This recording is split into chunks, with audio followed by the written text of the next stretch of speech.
تلك آيات الكتاب المبين إنا أنزلناه قرآنا عربيا لعلكم تعقلون نحن نقص عليك أحسن القصص بما أوحينا إليك هذا القرآن وإن كنت من قبله لمن الغافلين إذ قال يوسف لأبيه يا أبت إني رأيت 11 كوكبا والشمس والقمر رأيتهم لي ساجدين قال يا بني لا تقصص رؤياك على إخوتك فيكيدوا لك كيدا إن الشيطان للإنسان عدو مبين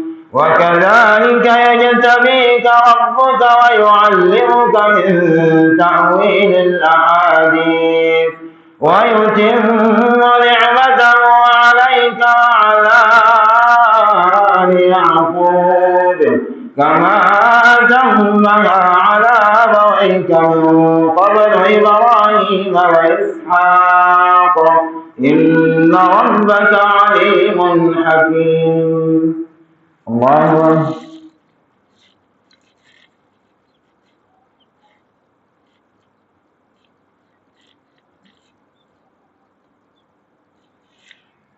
سمع الله لمن حمده.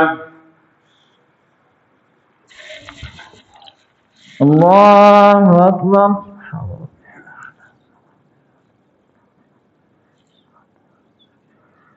الله أكبر.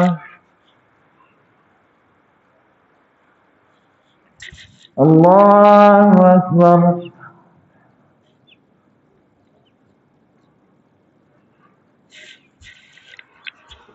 الله أكبر.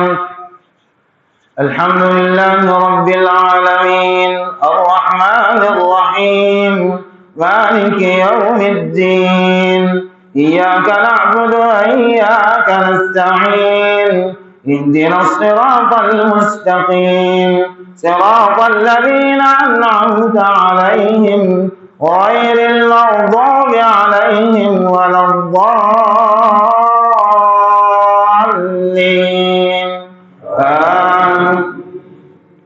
لقد كان في يوسف وإخوته آيات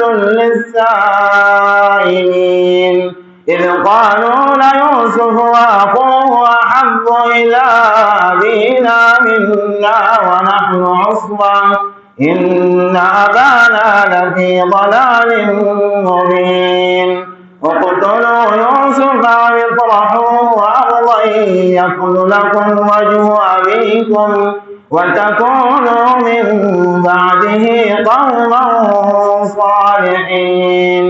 قال قائل منهم لا تقتلوا يوسف وألقوه في غيابة الجب يلتقطه بعض السيارة إن كنتم فاعلين.